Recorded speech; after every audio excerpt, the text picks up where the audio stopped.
For any of you Bills fans out there that had any delusions of grandeur or any real big hopes for Chan Gailey and this Buffalo Bills team in the 2012 season, I guess you were quickly reminded during the 2012 season that Chan Gailey was your head coach, and he's not a head coach, nor should he ever be ever again. And your team was just going to be mediocre, which is the worst thing you could be. They weren't terrible; they were mediocre. They finished 6-10 in fourth, last place in the AFC East, and are holders of the 8th overall pick in this April's NFL draft. Not surprisingly, after another mediocre season, Chan Gailey was fired. Isn't it kind of ironic? Ever since the Music City Miracle, the Bills haven't made the playoffs since. It's almost like that one play was really a jinx for this organization in a lot of ways. But looking at what happened for the 2012 season, CJ Spiller in his third year finally got the opportunity to be the featured back, and boy, he played like it at times. Had a mini breakout year going over 1,000 yards rushing, establishing himself as a nice dual threat running back. Stevie Johnson, a former 7th round pick, had his third straight 1,000-yard season. The best way I could put it with Stevie Johnson is this. If he played on a really good offense, he would be one hell of a number 2 wide receiver. But he plays for the Buffalo Bills in that offense, and he's a so-so number 1, but a good player nonetheless. And think about it this way. If he has another 1,000-yard season, he will have equaled the total of 1,000-yard receiving seasons that Andre Reed had in his about decade and a half as a member of the Buffalo Bills. Just think about that. Ryan Fitzpatrick, again, for a guy from Harvard, or Harvard, whatever you want to call it, Harvard, he's supposed to be a very smart guy, scored a record, 49 or 48, whatever it was, on the Wonderlic test.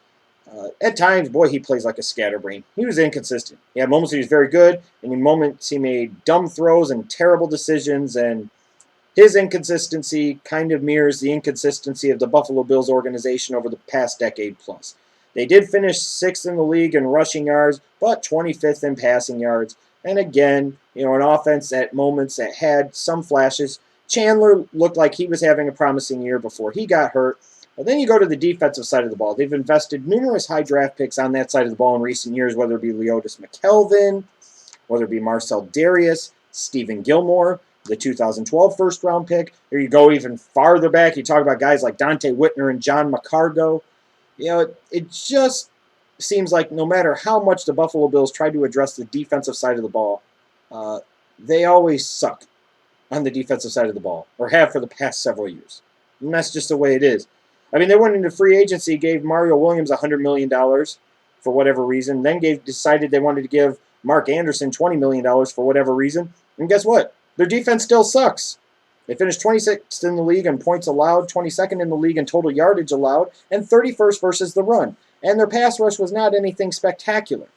This is still a bad defense with some nice pieces in place, yes, especially guys like Darius and Jarius Byrd, who is an absolute stud at safety. McKelvin and Gilmore are a nice 1-2 tandem at corner, but this is a defense that's in desperate need of some type of different scheme and some better Jimmies and Joes to match up with those new X's and O's. So as I mentioned earlier, Chan Gailey was ultimately let go at the end of the season, and general manager Buddy Nix decided, hey, I'm going to stay in the state of New York, and I'll bring in a college guy and see what he could do with it. Hell, the other NFL coordinators and crap we brought in haven't worked, so maybe Syracuse head coach Doug Marrone could get the job done. And shit, you know what? Why not? What's the worst that's going to happen? He's going to fail like the other ones have? Or maybe he's the right change-up. You think you're getting a version of a Greg Schiano, and maybe he rights the ship a little bit. When you look at Marrone, he's coming into a situation, when you look at this team, the number one most pressing need above all else. Cut all the other BS about defense or wide receiver or this or that.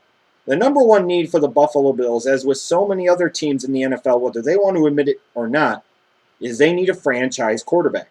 And the Buffalo Bills are one of those teams that most desperately needs a young franchise quarterback. Not a J.P. Losman, a real franchise quarterback. And that's going to be the ultimate challenge. And even general manager Buddy Nix kind of threw down the gauntlet in some season-ending press conferences, and he was talking about it during the season, was the fact that at the end of the year, when they went into the draft, they're going to draft a young quarterback. They're going to draft a franchise quarterback. Question is if Nix knows how to identify him or not. But whether that be with the 8th overall pick, or could they take somebody there and then trade back up into the first round, that's a distinct possibility. Or they think they can take somebody in the second round. The point is, they do have to address the quarterback position. I don't care what anybody says, because you're not going anywhere with Ryan Fitzpatrick. I mean, his highest upside is Jake Delhomme. And Jake Delhomme, at the top of his upside, is much better than Ryan Fitzpatrick, period. So they're going to have to address that position. But why do the Bills find themselves in this position where they haven't made the playoffs since the 99 season, and they continue to just toil in mediocrity, really? The NFL draft. You knew I was going to go there, didn't you? But over the past 5 drafts, the Bills have a very mixed bag. You look at, let's say, their 2008 draft. They got more contributions from their 7th round picks, that's Stevie Johnson and even Demetrius Bell, quite frankly, than they did from their 2nd through 6th round picks. Names like James Hardy ring a bell. I mean, they've had some notable busts too, like Aaron Maben. They took him 11th overall. Oof. Eric Wood, their 2nd first-round pick in that draft a few years back, was much better than Aaron Maben. They took Aaron Maben 11th overall. Ooh, boo-boo. James Hardy, 2nd-round pick, notable bust. Terrell Troop, a 2nd-round pick, notable bust. They found some nice pieces in the draft in different areas of the team, whether that be McKelvin or Gilmore or Jairus Byrd or Marcel Darius, C.J. Spiller, Eric Wood, like I mentioned before, Stevie Johnson, Scott Chandler. They found some pieces. Levitre, Cordy Glenn looks like a really nice keeper at tackle. So they have found some pieces. But again, like with some of these other teams, even when they found good role players or good pieces, they lack star quality. They lack impact players. And most importantly of all, they lack a true franchise quarterback. I will put it this way. I don't think the Buffalo Bills are really that far away necessarily from being able to contend for a wild card position, at least in the AFC. I'll be honest. It's going to take a little work, but I don't think they're that far away because, again, as I mentioned, they do have a nice core of some young pieces, both on the offensive and defensive sides of the football. But there are positions they're going to have to address. They're going to have to get a true number 1 wide receiver, I believe. They're going to have to find their quarterback. They're going to have to find a better pass rush with their defensive line and, things like that. You look at this team, you could argue with Doug Marrone coming in and kind of the gauntlet that GM Buddy Nix laid down in terms of offseason approach of finding a franchise quarterback. You could say that this is a team you could legitimately argue should focus primarily on the offensive side of the ball. Based off of their defensive performances over the past several years, you could argue that yet again, this is a team that should focus on the defensive side of the ball. You could also argue that this is a team that they have holes in different places, and quite frankly, most positions, minus 1 or 2 exceptions, they could probably draft upgrades in the first couple of rounds, so just go with the purely best player available approach. Like when they took C.J. Spiller in the first round in 2010. That caught a lot of people by surprise. And I'm kind of an advocate for the Buffalo Bills of this. You've invested a lot of draft picks over the past several years on your defense. How many picks can you spend on that defense and continue to get very little return before you realize that maybe that's not the best way to build your team? At least at this time. You're bringing in Marrone. Maybe it's time to go to a slightly more offensive-minded approach as an organization. Because even under Chan Gailey, you're sitting there and you're drafting defensive players in the first round and defensive players all throughout your draft. And it just doesn't make a lot of sense. So when I look at the Bills and what they should be doing, if they keep the 8th overall pick, which I assume they would, they could be looking at quarterbacks like Mike Glennon or Tyler Wilson. Those are possibilities. They also could be, I would be a fan of them kind of throwing a curveball in there, a screwball in there, if you will, and taking a wide receiver like Cordero Patterson from Tennessee, number 8 overall. Because I think if you take a Patterson and you pair him up with a Stevie Johnson, you've got a great possession receiver in Johnson, and you've got an explosive weapon on the outside in Patterson, you're definitely improving your passing game. I don't think necessarily that the Bills have to draft a quarterback at number 8. I think if they feel their right guy is there, that they should.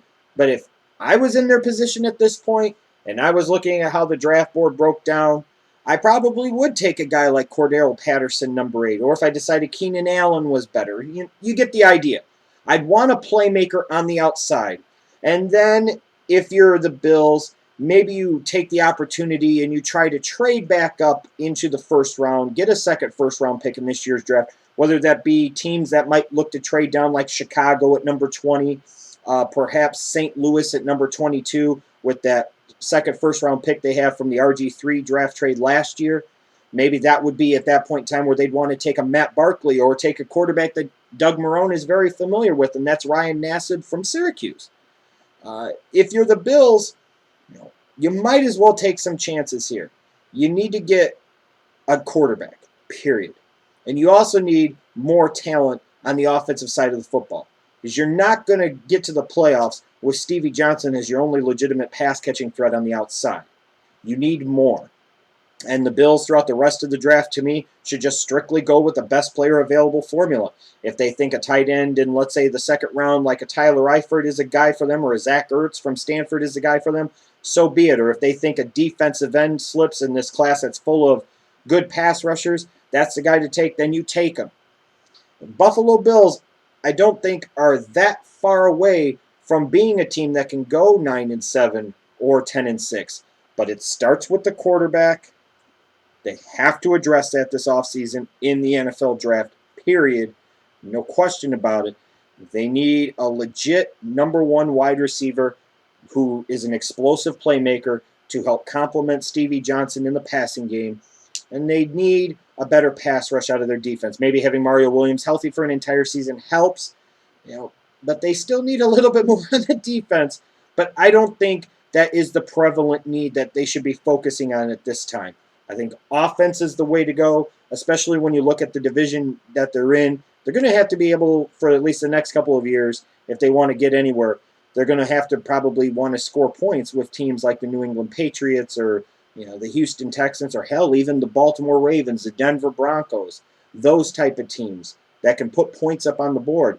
To get into the playoffs in the AFC, you're going to have to be able to score some points. And that's where the focus should be in this offseason and in this upcoming NFL draft for the Buffalo Bills, in my humble opinion.